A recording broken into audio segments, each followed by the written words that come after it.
Hey everyone, so in this video we're going to talk a little bit about Sofascore. It has different sports that you can bet on, and you can pick the ones that are, your fancy. So obviously we'll stick to football. You can look at each country and see what games are coming up and, decide if the bell icon, if you want to be notified of these games, or you can remove them from the games that you're following. You can also follow, different teams. So I could follow Blackpool if I wanted, but that's not what we're doing here. So what we just want to look at when you pick a fixture, and this is where it always begins for me. I don't look at the odds. First of all, I try and look for a pattern. So the first thing, and this is the beauty of Sofascore, is it kind of gives you its own analysis. Now, is it perfect? No, but it kind of gives you, some things to look at. So it will tell you that Blackpool has had 10 games where they haven't had a clean sheet. Reading has had 3. Both teams to score has been 8 out of 10, so that's 80%. How many wins? Neither has Blackpool hasn't had wins for 6 games. Reading hasn't lost in 8. So, and then also there's head-to-head streaks. So this is helpful if you're looking at head-to-head is between the teams. Some other stats that it gives you is goal distribution when most goals are scored. So you could see, for Blackpool, most goals are scored, in the second half. When the first half there's some goals, Reading tends to concede goals between 15 minutes and 30 minutes. So this is just to give you an idea of, what they call goal distribution, which is good if you're playing, under 0.5 between certain minutes. It also gives you a manager head-to-head, which is really important when you're looking at a game, just trying to see, who might have the advantage here.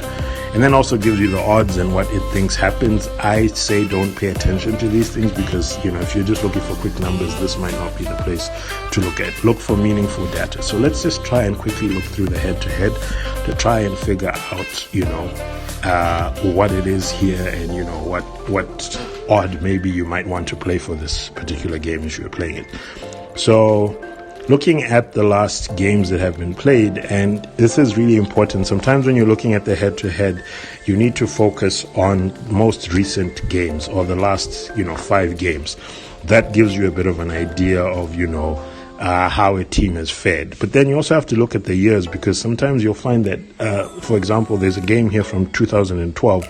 I don't think the players who were playing in 2012 are still playing in the same team today, So a lot might have changed, but this history is important, when you find teams like Man United maybe playing Norwich City, those teams, you have to look at head-to-head.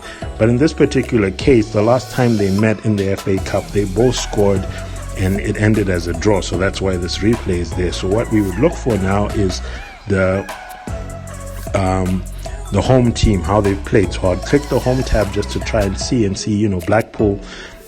One thing that's sticking out to me here is in their home games, they haven't kept a clean sheet, which is interesting because you could play no clean sheet if the odds are good for you, and that's one thing. So that's something I'm looking for, a pattern here, and that's what I can find. Another pattern I can find here from Blackpool's home games is they have had 3 over 3.5 goal games, and they've also had 2 under 2.5 games, or you could say 3 over 1.5 games, depending on what you're looking at. So I'm just looking here and I'm looking at the numbers and I'm seeing 3-1, 3-1, 3-1.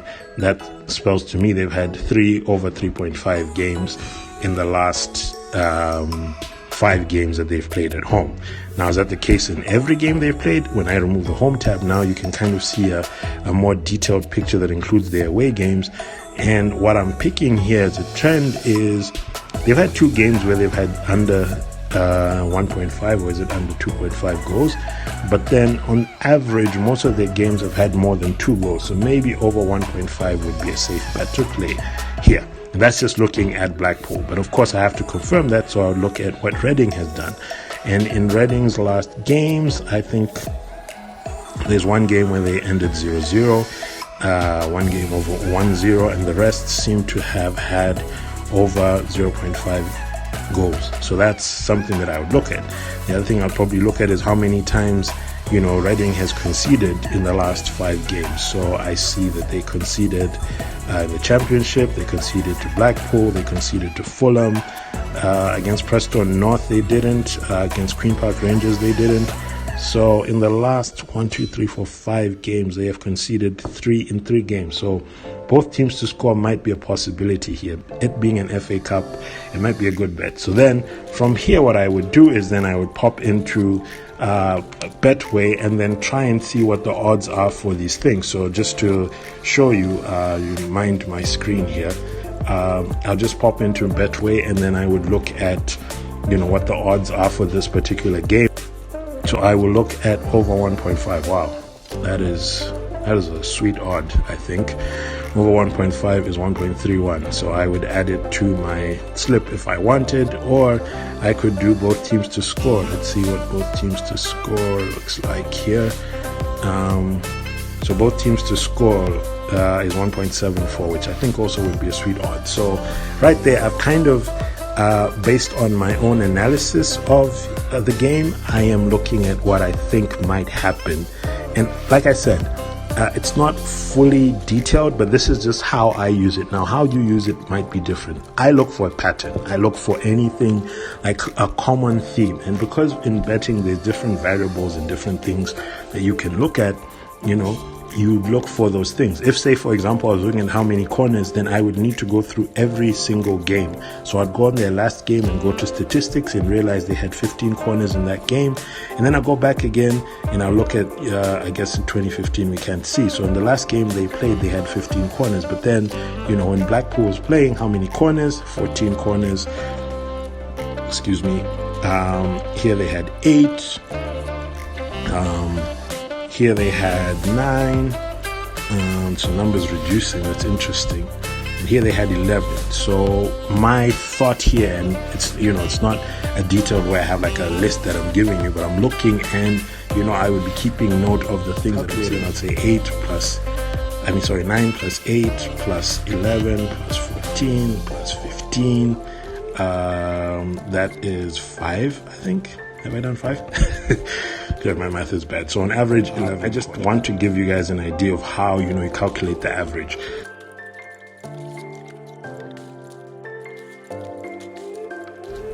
Hey there, thanks for watching. If you found this video helpful, please share it with someone that you know and consider subscribing. I'll catch you in the next one. Peace.